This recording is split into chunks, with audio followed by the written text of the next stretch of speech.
सभी निरंकारी संतों, महापुरुषों और बहनों को मेरा नमन। साथ संगत जब भी कोई व्यक्ति गौतम बुद्ध के संग में शामिल होता था तो बुद्ध उसे सबसे पहले शांत रहने के लिए कहते थे। ध्यान की अवस्था में जाने से पहले उस भिक्षुक को शांत रहना सिखाया जाता था। आज के दौर में संतों हर जगह शोर ही शोर है। इसके वजह से दिमाग में बहुत तनाव बनना लाजमी है। ऐसे में अगर आप हर रोज़ कुछ देर मौन रहने का अभ्यास करते हैं संतों, तो इससे आपके तनाव पैदा होने वाले हार्मोन्स के लेवल में कमी आती है। इससे आपका दिमाग शांत होता है, गुस्सा नियंत्रित रहता है और तनाव बढ़ाने वाले जो हार्मोन्स का लेवल है वो घटता है। आज हम जानेंगे कि किन मौक़ों पर हमें शांत रहना है और किन मौक़ों पर हमें बोलना है, और शांत रहने से हमारे अंदर क्या बदलाव आ सकता है। तो संतों, संध्या काल का समय था। गुरु अपने सभी शिष्यों को बुलाते हैं और कहते हैं, कल सुबह सब लोग नदी में स्नान करने के बाद तुरंत हमारी कुटिया के सामने उपस्थित हो जाना। सभी इसी से हैरान रह जाते हैं, सभी शिष्य, कि हम लोगों ने कुछ गलती की है क्या। लेकिन गुस्से से यह कहते हैं कि हो सकता है कि गुरु जी कल सुबह कुछ अच्छी बात बताने वाले हो। सब लोग रात को सही समय पर सो जाते हैं संतों, और सुबह उठकर सभी लोग नदी में स्नान करने के बाद वापस गुरु जी के सामने उपस्थित हो जाते हैं। गुरु कहते हैं संतों कि आज हम तुम सबको चुप रहने के फायदे के बारे में बताऊंगा। गुरु कहते हैं कि 10 मौके जहां पर चुप रहने से होता है लाभ और बोलने से नुकसान होता है। गुरु कहते हैं अगर आप इन 10 मौकों पर शांत हो गए या फिर मौन हो गए तो आप जो चाहेंगे वही मिल जाएगा। आपकी ज़िंदगी में चमत्कारिक बदलाव शुरू हो जाएंगे। ज़रूरत से ज़्यादा बोलना या फिर चुप रहना दोनों ही अच्छी बात नहीं है। जैसे ज़रूरत से ज़्यादा बारिश हो जाना या फिर धूप गिरना दोनों ही दिक्कत देती है, उसी तरह संतों अनावश्यक बोलने से भी काफ़ी नुकसान होता है।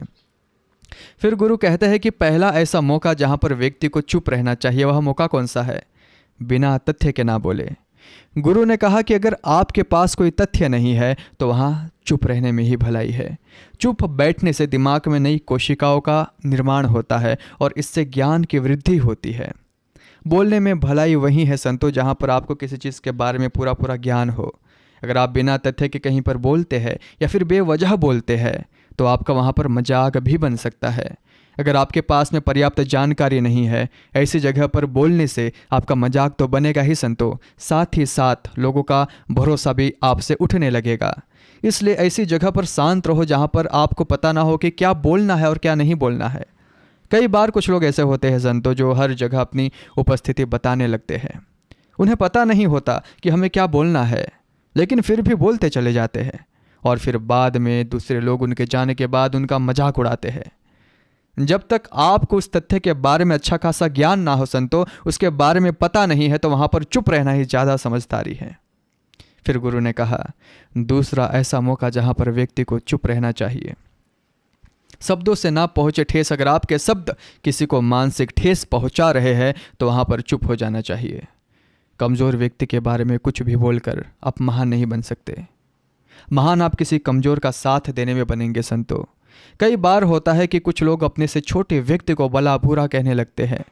सामने वाला इंसान तो कद से आपसे छोटा है संतों, वह आपको कुछ नहीं बोलेगा, लेकिन आप उसकी नज़रों में गिरते चले जाएंगे।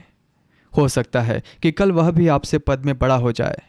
पद में आपसे जब वह बड़ा हो जाएगा तो आज जो रवैया आपका उसके साथ है, आने वाले समय में वह भी आपके साथ वही करेगा। फिर आप किसी को नीचा दिखाकर बड़ा नहीं बन सकते संतों। बड़ा बनना है तो अपने से छोटे लोगों का इज्जत करना भी सीखिए और साथ ही बड़े लोगों का भी सम्मान करना चाहिए।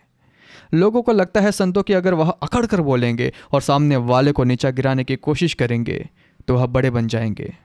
तो यह उन सबकी भूल है संतों। बड़े होने के बजाय आप उनके नज़रों में गिरते चले जाएंगे। फिर गुरु ने आगे कहा कि इसलिए तुम सब भी बोलना, आदर भाव से बोलना, ताकि तुम्हारी बात लोगों को अच्छी लगे। बोलने में भाई बहन, माता पिता, मित्र इत्यादि संबोधन शब्दों का इस्तेमाल जरूर करना चाहिए। इससे तुम्हारी मान प्रतिष्ठा तो बढ़ेगी ही, साथ ही साथ लोगों के नज़र में तुम समझदार व्यक्ति बनते जाओगे। फिर गुरु ने आगे कहा संतों कि तीसरा मौका जहाँ पर व्यक्ति को चुप रहने में ही भलाई है। क्रोध या फिर घृणा करने वाले लोग, जब कोई अपना या फिर सगा संबंधी आप पर क्रोध कर रहा हो, आपका अपमान कर रहा हो, तो आपको उस वक्त चुप रहना चाहिए। ताकि सामने वाले का गुब्बारा पूरी तरह से फट जाए। आप यदि सही हैं संतो तो उसे कतई माफ़ी ना मांगे और चुप रहकर ही सही समय का इंतज़ार करें। वह खुद आपसे माफ़ी मांग लेगा। जब उसे अपनी गलती का एहसास हो जाएगा संतो कि मैं गलत हूँ, तो फिर वह खुद माफ़ी मांगेगा। जब आपका कोई सगा संबंधी आप पर क्रोध कर रहा हो और आप उस समय शांत है, तो यह आदर सम्मान देने की निशानी होती है संतो। इससे ना कोई छोटा होता है और ना ही कोई बड़ा होता है। अगर आपको क्रोध आ रहा है तो आप या तो वहाँ से किसी का अनादर किए बिना चले जाए या फिर चुप रहे। क्रोध करने से संतो आपके रिश्ते खराब हो जाते हैं। क्रोध करने से हमेशा क्रोध करने वाले व्यक्ति का ही बुरा होता है। गुरु फिर आगे कहते हैं कि एक बार की बात है, एक सांप जंगल से भागते हुए किसी राजा के घर में पहुंच गया।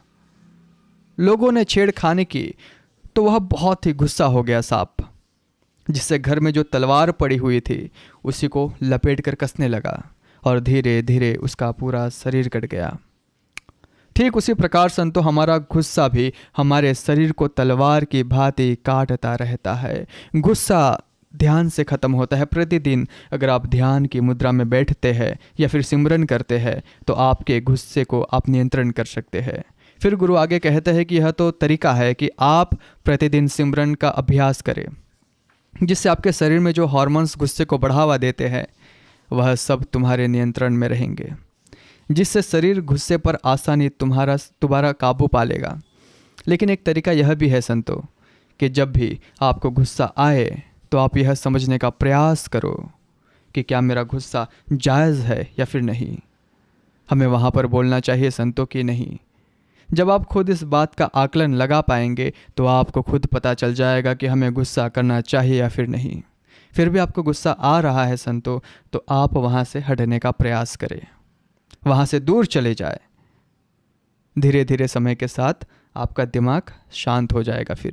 फिर गुरु ने कहा कि चौथा ऐसा मौका जहाँ पर इंसान को बहुत ही समझदारी के साथ काम लेना चाहिए, वहाँ पर आपको चुप रहना ही चाहिए, जहाँ पर उस मुद्दे से आपका कोई संबंध ना हो। अगर आपका किसी मुद्दे से कोई संबंध ना हो संतो तो वहाँ पर आपका चुप रहना ही बनता है। बिना किसी वजह अगर आप दूसरे के मुद्दे पर बोलेंगे तो यह आपके लिए अनिष्टकारी होगा। इसमें केवल और केवल आपका ही नुकसान है। जल्द ही आप किसी दो लोगों के बीच हो रहे विवाद में जल्दी अपनी टांग ना डालें। अगर सामने वाला आपको बुला रहा है अपना झगड़ा शांत करवाने के लिए तो ही आप वहाँ पर जाए। किसी की व्यक्तिगत ज़िंदगी में दखल अंदाजी नहीं देनी चाहिए संतो, जब तक कि वह व्यक्ति आपको नहीं बुलाता है। अपने झगड़े को शांत करवाने के लिए कुछ लोग फालतू में दूसरे के विवाद में कूद पड़ते हैं। इससे उनके मान सम्मान मर्यादा पर उंगली उठानी चालू हो जाती है। गुरु कहते हैं कि 10 मौक़ों में से 5वां ऐसा मौका है जहाँ पर व्यक्ति को बहुत ही समझदारी के साथ चुप रहना चाहिए। आपके शब्दों से किसी मित्र को हानि नहीं पहुंचनी चाहिए। अगर आपके शब्द सामने वाले के परिवार या फिर मित्रों के प्रतिष्ठा के बारे में बुरी झलक दिखा रहे हैं तो आपको चुप रहना चाहिए। किसी के परिवार या फिर मित्र के बारे में बुरा बोलने से केवल आप ही बुरे बनेंगे संतो। जो चीज़ आसानी से ख़त्म की जा सकती है उसे अपने शब्दों से बड़ा ना करें। बिना चिल्लाए बात करने का प्रयास करते रहना चाहिए संतो। अगर आप बिना चिल्लाए कोई बात नहीं कह सकते तो आपका चुप रहने में ही भलाई है। किसी पर चिल्लाने से आपके व्यवहार के बारे में पता चलता है। ज़्यादा बोलने से चीज़ें हमेशा ख़राब ही होती है संतो। कई बार कुछ रिश्ते ज़्यादा तेज बोलने की वजह से टूट जाते हैं। इसलिए अपनी आवाज़ में मीठापन लाए। आपके शब्दों से आपके दोस्त को हानि नहीं पहुंचनी चाहिए। कभी कभी दोस्तों के जब हम मजाक उड़ाते हैं तो आपके शब्दों से यह ध्यान रहे कि किसी का अनादर ना हो। मजाक को भी हमेशा शब्दों के मायने में ही रखें। जहाँ किसी को शब्दों से चोट लगे वहाँ चुप हो जाए। ज़्यादा बोलने से हमेशा नुकसान ही होता है। किसी और के प्रतिष्ठा को अपने शब्दों के माध्यम से उसे हानि नहीं पहुँचानी चाहिए। यदि आपके शब्दों से किसी और की प्रतिष्ठा को ठेस पहुँच रही है तो वहाँ आपको चुप हो जाना चाहिए। जब कोई व्यक्ति आपके सामने नहीं है तो आप उस व्यक्ति के बारे में बुरे शब्द किसी तीसरे व्यक्ति के सामने ना बोले संतो। गुरु कहते हैं कि छठा मौका जहाँ पर व्यक्ति को चुप रहना चाहिए, जब कोई कर रहा हो किसी की बुराई, जब कोई आदमी आपके सामने किसी तीसरे व्यक्ति की बुराई कर रहा हो संतो, तब तुम्हें चुप रहकर बस सुनना चाहिए, या फिर वहाँ से हट जाना चाहिए, या फिर अपनी राय व्यक्त नहीं करना चाहिए। क्योंकि जो आज आपके सामने किसी तीसरे की बुराई कर रहा है, वह कल किसी और के सामने आपकी भी बुराई कर सकता है। यदि आपने कुछ कहा है तो नीति शास्त्र के अनुसार जो अपने मुंह को बंद रखता है और बुद्धि से काम करता है, वही इंसान समझदार होता है।